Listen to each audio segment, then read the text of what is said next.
பிசிஓஎஸ்க்கு cure இருக்கா?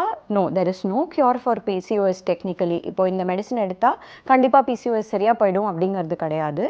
But பிசிஓஎஸ்க்கு apart from medicine you can take oral contraceptive pills. இந்த birth control pills எடுக்கலாம். வேறு hormonal pills, progesterone hormone tablets ஆகவோ இல்லை ஒரு particular device that can be kept inside the uterus, especially for people who are having irregular cycles. இந்த மாதிரி medical treatments இருக்குது. But இந்த ட்ரீட்மெண்ட்ஸ் யாருக்கு என்ன கொடுக்கணுங்கிறது வந்து உங்கள் ஏஜை பொறுத்தும், நீங்கள் ப்ரெக்னென்சி பிளான் பண்ணுறீங்களா ஒரு ஆல்ரெடி ஃபேமிலி கம்ப்ளீட் பண்ணிட்டீங்களாங்கிறத பொறுத்து இந்த hormones will not only help to regularize your cycle but also in the long term effects, இந்த இன்சுலின் ரெசிஸ்டன்ஸ், இந்த ஹை டெஸ்டோஸ்டிரான் லெவல்ஸ், இது எல்லாத்தையுமே அது வந்து சரி பண்ணிடும்.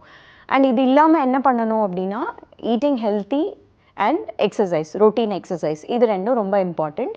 அண்ட் உங்களுக்கு எஸ்டாப்ளிஷ்டு பிசிஓஎஸ், உங்களுக்கு ஆல்ரெடி பிசிஓஎஸ் இருக்குது, நீங்கள் வந்து ட்ரீட்மெண்ட்டில் இருந்திருக்கீங்க, you had a baby and இப்போவும் உங்கள் பீரியட்ஸ் ரெகுலராக இருக்குது பட் உங்களுக்கு பிசிஓஎஸ் இருந்திருக்கு அப்படின்னா every year you need to go through blood tests to check your blood sugars.